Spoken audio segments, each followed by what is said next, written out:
देता हूं।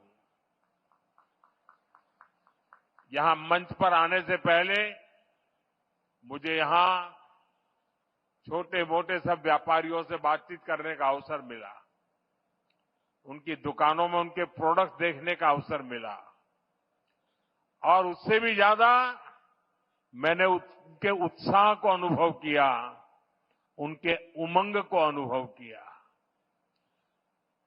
और ये बचत उत्सव मैं देख रहा था कि वहां व्यापारियों में, भिन्न भिन्न भांति की चीजों का निर्माण करने वालों में और आज जनता जनार्दन के इतने विशाल रूप में मुझे साफ साफ नजर आ रहा है। साथियों, हमारे अरुणाचल प्रदेश में वैसे तो सूर्य की किरण सबसे पहले आती है, लेकिन दुर्भाग्य से यहां तेज विकास की किरणें पहुंचते पहुंचते कई दशक लग गए। मैं 2014 से पहले भी यहां कई बार आया हूं, आपके बीच रहा हूं।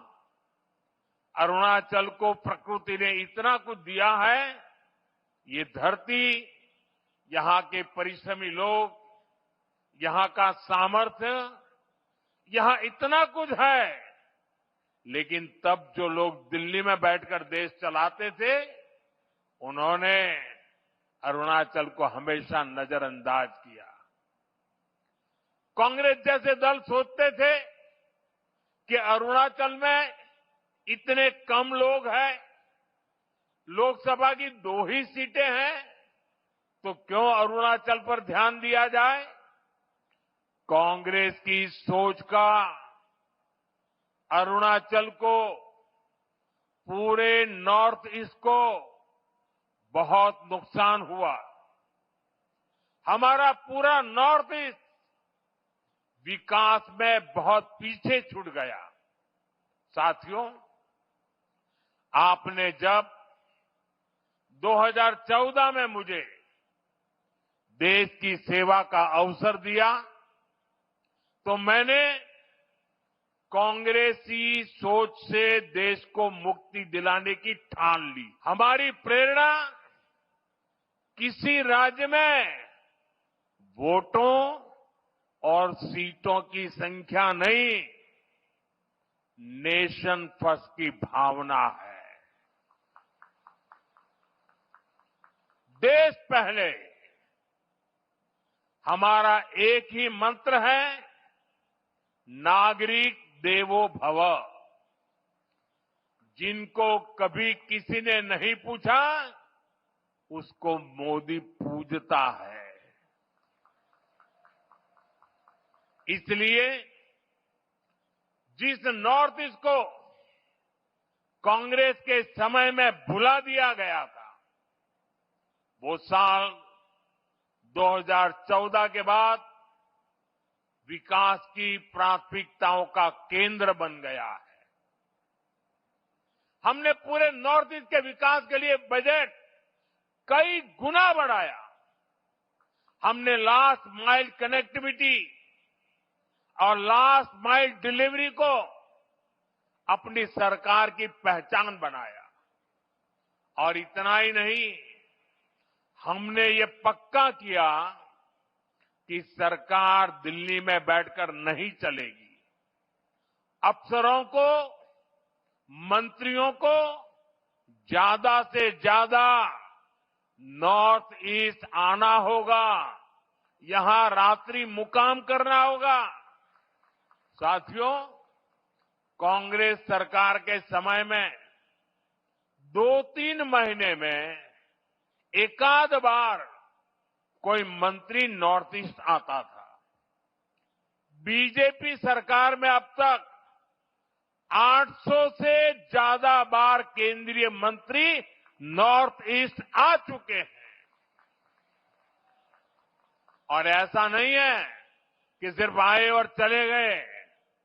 हमारे मंत्री आते हैं तो प्रयास रहता है कि वो दूर दराज के क्षेत्रों में जाए, जिलों में जाए, ब्लॉक में जाए। इतना ही नहीं, कम से कम एक रात रुक करके जाएं। मैं खुद ही प्रधानमंत्री के तौर पर 70 से ज्यादा बार नॉर्थ ईस्ट आया हूं।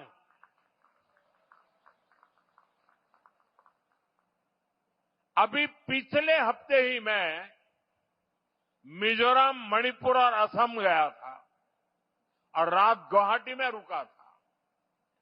नॉर्थ ईस्ट मुझे दिल से पसंद है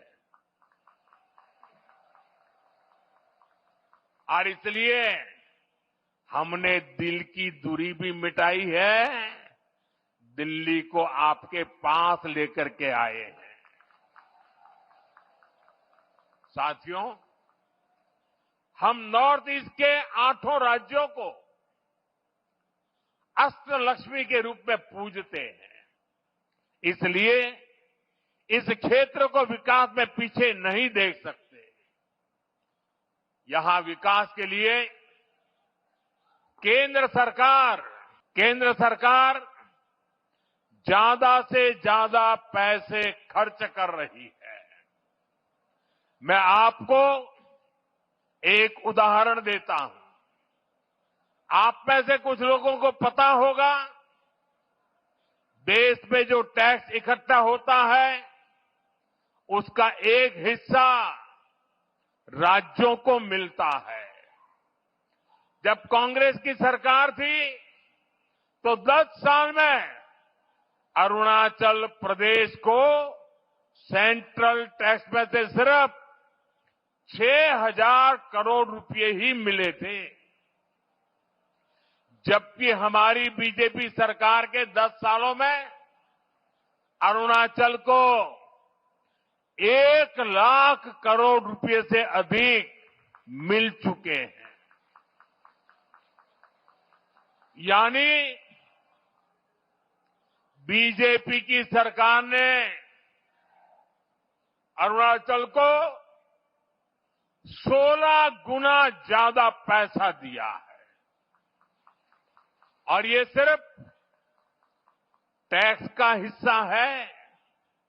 इसके अलावा यहां अलग अलग स्कीम के तहत जो भारत सरकार खर्च कर रही है, जो बड़े बड़े प्रोजेक्ट यहां बन रहे हैं, वो तो अलग ही है। इसलिए आज आप अरुणाचल में इतना व्यापक, इतना तेज विकास होते देख रहे हैं। साथियों, जब नेक नियत से काम होता है, जब प्रयासों में ईमानदारी होती है, तो उसके नतीजे भी दिखते हैं। आज हमारा नॉर्थ ईस्ट देश के विकास की ड्राइविंग फोर्स बन रहा है और बहुत बड़ा फोकस यहां सुशासन पर है, गुड गवर्नेंस पर है। हमारी सरकार के लिए नागरिकों के हितों से बड़ा कुछ भी नहीं।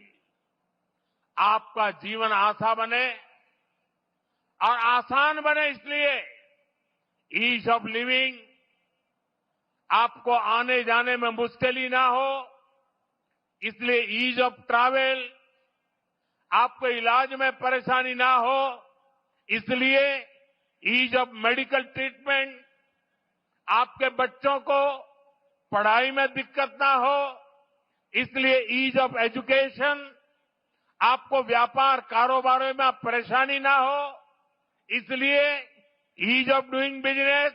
इन सारे लक्ष्यों को लेकर यहां डबल इंजन की बीजेपी सरकार काम कर रही है। जिन इलाकों में पहले कोई सड़कों की सोच भी नहीं सकता था, आज वहां अच्छे हाईवे बन रहे हैं। सेला टनल जैसा इंफ्रास्ट्रक्चर कुछ साल पहले तक ये सोचना भी असंभव था, लेकिन आज सेला टनल अरुणाचल की पहचान बन चुकी है। साथियों, केंद्र सरकार का प्रयास है कि अरुणाचल सहित नॉर्थ ईस्ट के दूर दराज के इलाकों में हेलीपोर्ट बने, इसलिए इन क्षेत्रों को उड़ान स्कीम से जोड़ा गया है। यहां जो होलोंगी एयरपोर्ट है, वहां भी नई टर्मिनल बिल्डिंग बन चुकी है। अब यहां से सीधे दिल्ली को फ्लाइट मिलती है। इससे आम पैसेंजर्स को, स्टूडेंट्स को, टूरिस्ट को तो फायदा होता ही है, यहां के किसानों और छोटे उद्योगों को भी लाभ हो रहा है। यहां से देश के बड़े बाजारों तक फल सब्जियां पहुंचाना, अपनी उपज पहुंचाना अब और आसान हो गया है। साथियों, हम सभी 2047 तक अपने देश को विकसित बनाने के लक्ष्य को लेकर चल रहे हैं। और भारत तभी विकसित होगा जब देश का हर राज्य विकसित होगा। भारत तभी विकसित होगा जब देश का राज्य राष्ट्र के लक्ष्यों के साथ कंधे से कंधा मिलाकर चलेगा। मुझे खुशी है कि देश के बड़े लक्ष्यों को पूरा करने में नॉर्थ ईस्ट बहुत बड़ी भूमिका निभा रहा है। पावर सेक्टर इसका बेहतरीन उदाहरण है। भारत ने 2030 तक 500 गीगावाट बिजली, 500 गीगावाट बिजली गैर परंपरागत स्रोतों से पैदा करने का लक्ष्य रखा है। ये लक्ष्य सोलर पावर, विंड एनर्जी, पानी से बिजली बनाकर पूरा किया जाएगा। हमारा अरुणाचल प्रदेश इसमें देश के साथ कदम ताल करते हुए चल रहा है। आज जिन 2 पावर प्रोजेक्ट्स का शिलान्यास किया गया है, वो पावर प्रोड्यूसर के रूप में अरुणाचल की स्थिति को और मजबूत करेंगे। इससे अरुणाचल के हजारों नौजवानों को नौकरियां मिलेगी और यहां विकास के कार्यों के लिए सस्ती बिजली भी उपलब्ध होगी। कांग्रेस की एक पुरानी आदत है कि विकास का जो भी काम मुश्किल होता है, उस काम को वो कभी हाथ ही नहीं लगाते, भाग जाते। कांग्रेस की इस आदत का नॉर्थ ईस्ट को, अरुणाचल को भी बहुत नुकसान हुआ। जो मुश्किल इलाके होते थे, जो पहाड़ों में हो, ये जंगलों के बीच हो, जहां विकास के काम करना चुनौती होता था, उन क्षेत्रों को कांग्रेस पिछड़ा घोषित करके भूल जाती थी। इसमें देश के ट्राइबल इलाके, नॉर्थ ईस्ट के जिले सबसे अधिक थे। जो बॉर्डर से सटे गांव थे, उनको देश के लास्ट विलेज कहकर कांग्रेस अपना पल्ला झाड़ लेती थी। और ऐसा करके कांग्रेस अपनी नाकामियों को छुपा ले जाती थी। यही कारण है कि आदिवासी क्षेत्रों से, बॉर्डर के एरिया से लोगों को निरंतर पलायन होता गया। साथियों, हमारी सरकार ने, बीजेपी ने इस अप्रोच को भी बदल दिया। जिनको कांग्रेस बैकवर्ड डिस्ट्रिक्ट कहती थी, हमने उनको एस्पिरेशनल डिस्ट्रिक्ट बनाया और वहां विकास को प्राथमिकता दी गई। बॉर्डर के जिन गांवों को कांग्रेस लास्ट विलेज कहती थी, उनको हमने देश के फर्स्ट विलेज माना। इसके अच्छे परिणाम आज हम देख रहे हैं। आज बॉर्डर के गांवों में विकास की नई रफ्तार देखी जा रही है। वाइब्रेंट विलेज प्रोग्राम की सफलता ने लोगों का जीवन आसान बनाया है। अरुणाचल प्रदेश के भी 450 से अधिक ऐसे बॉर्डर विलेजेस में तेजी आई है। वहां रोड, बिजली और इंटरनेट जैसी सुविधाएं पहुंची है। पहले बॉर्डर से शहरों की तरफ पलायन होता था, लेकिन अब बॉर्डर के गांव टूरिज्म के नए केंद्र बन रहे हैं। साथियों, अरुणाचल में टूरिज्म के लिए बहुत संभावनाएं हैं। जैसे जैसे कनेक्टिविटी नए नए इलाकों को जोड़ रही है, वैसे वैसे यहां टूरिज्म बढ़ रहा है। मुझे खुशी है कि बीते दशक में यहां टूरिस्ट की संख्या में 2 गुनी वृद्धि हुई है। लेकिन अरुणाचल का सामर्थ्य नेचर और कल्चर से जुड़े टूरिज्म से भी कहीं ज्यादा है। आजकल दुनिया में कॉन्फ्रेंस और कंसर्ट टूरिज्म की भी बहुत बाढ़ आ रही है, बहुत बढ़ रहा है। इसलिए तवांग में बनने जा रहा आधुनिक कन्वेंशन सेंटर अरुणाचल के टूरिज्म में एक नया आयाम जोड़ेगा। अरुणाचल को भारत सरकार के वाइब्रेंट विलेज अभियान से भी बहुत मदद मिलेगी। ये अभियान हमारे बॉर्डर किनारे बसे गांवों के लिए मील का पत्थर साबित हो रहा है। साथियों, आज अरुणाचल में तेजी से विकास इसलिए दिख रहा है क्योंकि दिल्ली और ईटानगर दोनों जगह बीजेपी सरकार है। केंद्र और राज्य दोनों की ऊर्जा विकास में लग रही है। अब जैसे यहां कैंसर इंस्टीट्यूट का काम शुरू हुआ है, यहां मेडिकल कॉलेज बन रहे हैं, आयुष्मान स्कीम से यहां अनेक साथियों को मुफ्त इलाज मिल रहा है। ये केंद्र और राज्य के डबल इंजन से संभव हो पा रहा है। साथियों, डबल इंजन सरकार के प्रयासों से ही अरुणाचल अब कृषि और बागवानी में आगे बढ़ रहा है। यहां के कीवी, संतरे, इलायची, पाइनएप्पल अरुणाचल को नई पहचान दे रहे हैं। पीएम किसान सम्मान निधि का पैसा भी यहां के किसानों के बहुत काम आ रहा है। साथियों, माताओं, बहनों, बेटियों को सशक्त करना हमारी बहुत बड़ी प्राथमिकता है। देश में 3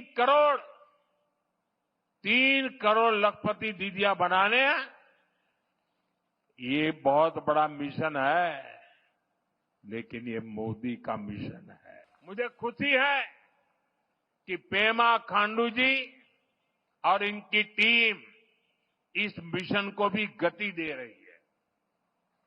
यहां बड़ी संख्या में वर्किंग वुमेन हॉस्टल बनाने का जो काम शुरू हुआ है, उससे भी बेटियों को बहुत सुविधा होगी। साथियों, यहां बहुत बड़ी संख्या में माताएं, बहनें आई हैं।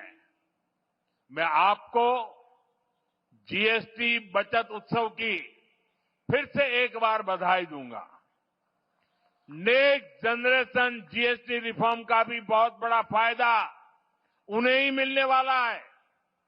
आपको अब हर महीने घर के बजट में बहुत राहत मिलने वाली है।